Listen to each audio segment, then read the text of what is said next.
Your story. My story. Our story.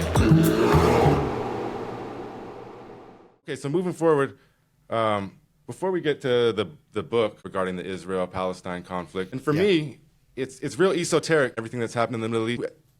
I feel like that you were putting a touch of humanity from what I heard you say, and I was wondering if you could just, share whatever you want. Give us some insight into what you think about it. Yeah, so, look, where do you even start, right? And I think when I start talking about it, I get into my own perspective on it and my views, which are pretty strong and specific and kind of developed over the 35 years that I've been paying attention to this conflict since I was a teenager. But let me start with the most general level, which I think hopefully no one can disagree with, which is that it's just a colossal tragedy of what's going on. And that's a generic thing to say, but it's also true, and it hurts the human heart to see people locked in this kind of cycle, to see people suffering and terrified and grieving and angry and lost. And that's about as much as I can say neutrally, because the minute you start going beyond that, now you have to talk about the specifics of the situation. And this kind of holding space for the humanity of everyone involved is good. But I can't stop there because I know too much about the situation, And I see it a particular way. And as I've said in my Instagram lives, I've been immersed in this much of my life. I went to a Zionist summer camp. Zionist just means, in the Jewish context, the belief that we should have a state of our own and that state should be the state of Israel, and that gives Israel certain rights to this and that, the belief that a Jewish state is the most important thing.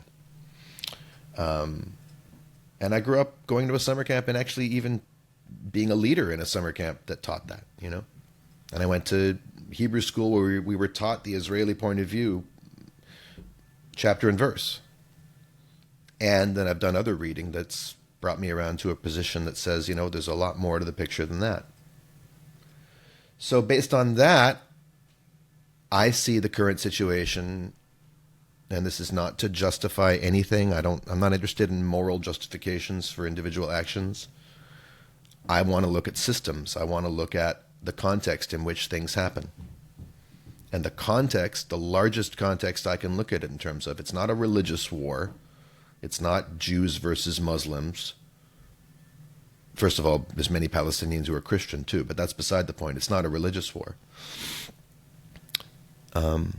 This is a war over land and over rights and over justice and injustice. And I think the most relevant context to place everything in is the Israeli occupation of the Gaza Strip and the West Bank, which has been in place since 1967.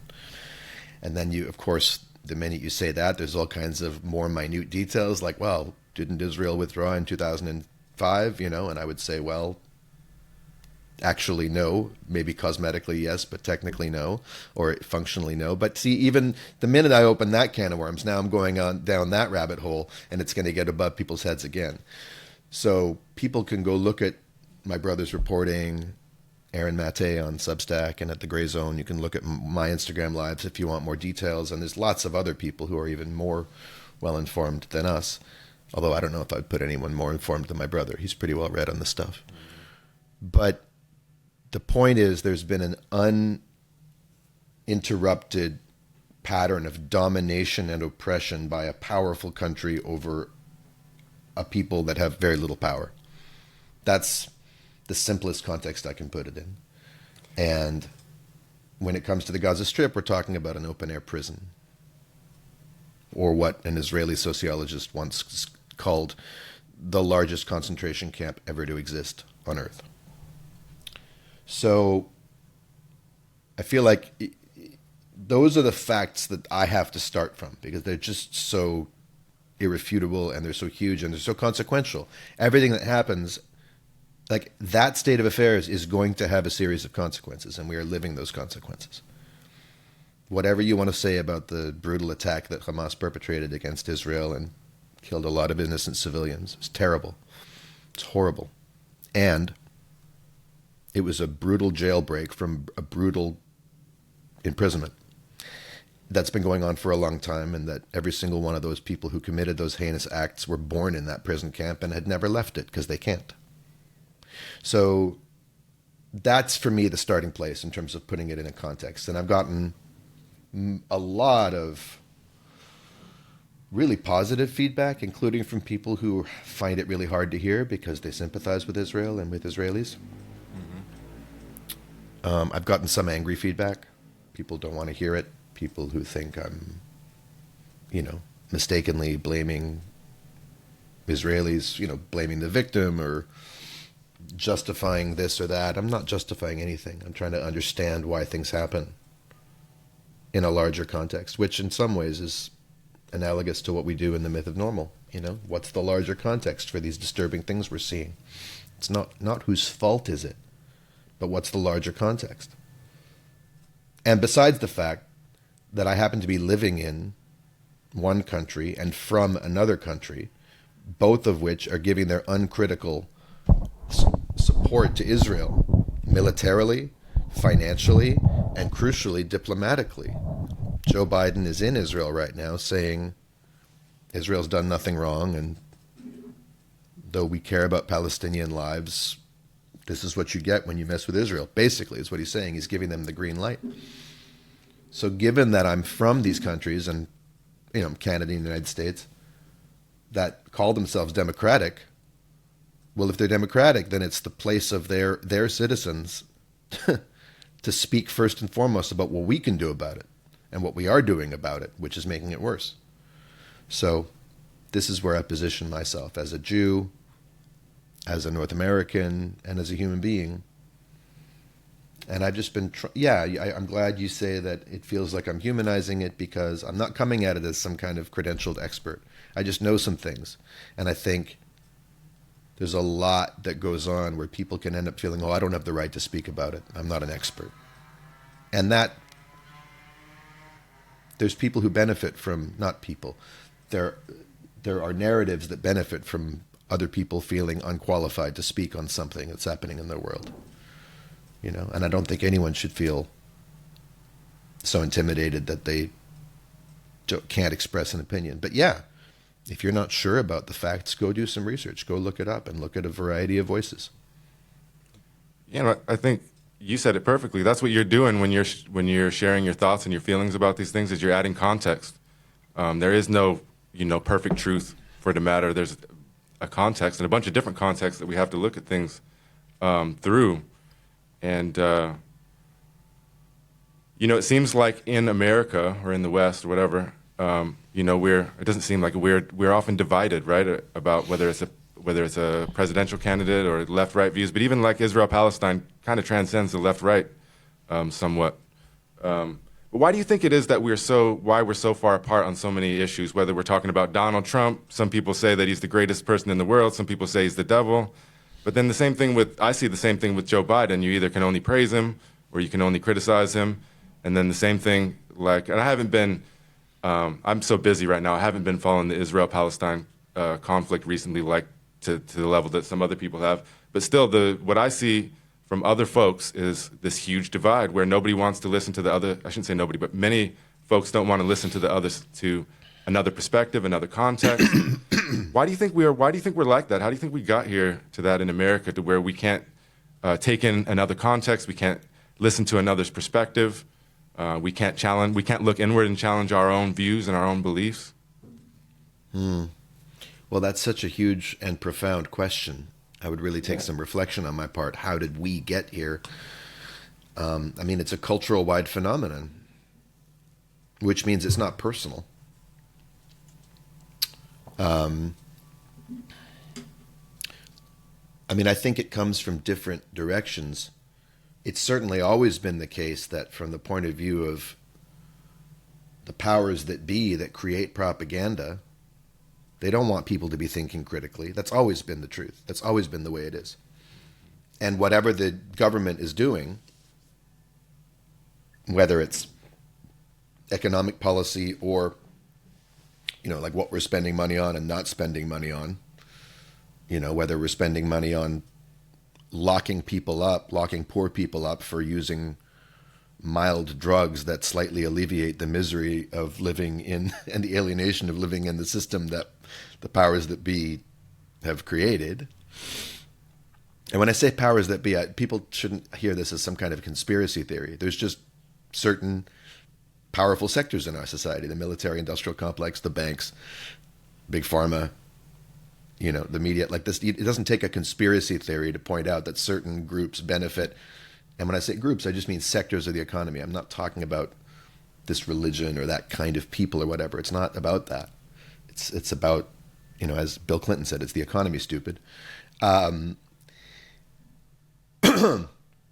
So the sectors of society that benefit from things being exactly the way things are, well, it's inconvenient to them if people start questioning the way things are. So there's always been a propaganda effort, whether that's the latest U.S. war abroad, from Korea to Vietnam to Iraq to whatever, or policy towards Israel.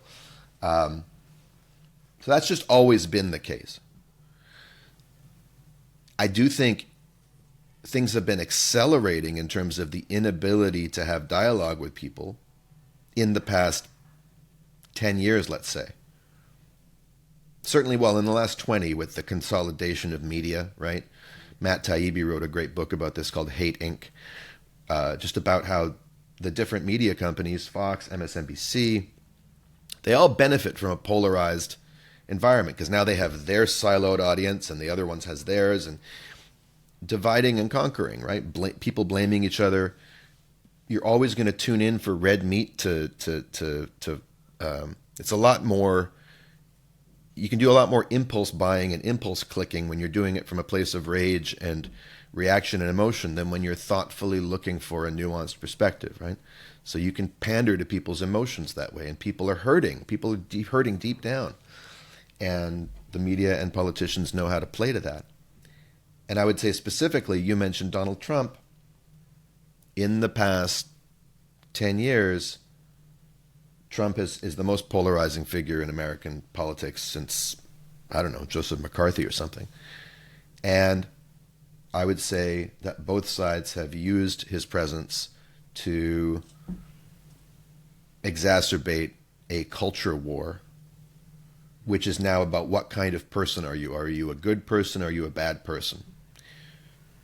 If you're a right-winger, you might say, do you love America or do you hate America? If you're a Democrat or a liberal, you might say, do you love democracy or do you hate democracy? These big, blanket, kind of meaningless litmus tests. And now Trump is the dividing line. And then, of course, COVID came along, and all of the differences in the ways people reacted to the reaction to COVID got glommed onto this existing culture war between Trump people and non-Trump people or anti-Trump people. So now science is becoming politicized. And you have to stick to what your tribe is doing, what your team is saying. And this is as true and I come from the liberal side of the tracks. That's generally speaking my people. I'm in musical theater in New York City. I grew up in a liberal Jewish sector of Canadian society, but it's as true for, quote, my side of the tracks as it is for the conservative side of the tracks. You see families breaking apart. People can't even talk to each other anymore because so-and-so voted for Trump. Never mind the fact that there are plenty of people who voted for Obama twice and then voted for Trump. And they would have voted for Bernie had he been the alternative. So it doesn't even break down along left and right lines. It breaks down along which team are you a part of. One of my favorite podcasters, Matt Chrisman from Chapo Trap House, who is currently recovering in the hospital from a pretty serious medical situation, but I hear he's doing well, which is good to hear.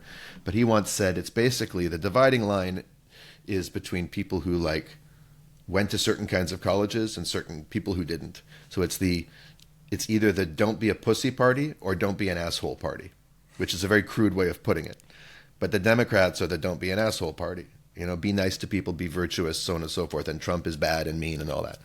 Mm-hmm. And meanwhile, the Democrats, yeah, and meanwhile the conservative side is, don't be a softie, don't be a sissy, like be strong, stand up for America, all this kind of stuff. It's not very intellectually sophisticated, is it? It's very libidinal, it's very stimulus response. Choose your side, and then, and so there's just very, which of course leads to all kinds of weird, and now we're turning this into a politics conversation, but you get me started, this is what happens. It used to be a liberal democratic perspective to be against war. Right. But because of the whole Trump-Russia thing, where Democrats needed to believe that Trump was elected because of the Russians, as opposed to the fact that maybe people were sick and tired of the Democrats or didn't think Hillary was a good candidate. But because they pushed that line, now that Joe Biden is being strong against Russia, now supporting a foreign war is the liberal thing to do. It's crazy. It used to be the left-wing thing to do, to be anti-war. So it isn't about left-right anymore. It's about establishment versus not trusting the establishment, asking questions, and looking at larger context. And that's a hard perspective to keep up because we're so flooded with a trauma exploitative perspective that says there's good guys and there's bad guys. And it keeps us away from looking at how power works and all kinds of other stuff. Now, look, you could agree with me on that and still completely disagree with my worldview on a whole bunch of other things. So what do I know? But that's how I would answer that question, I think.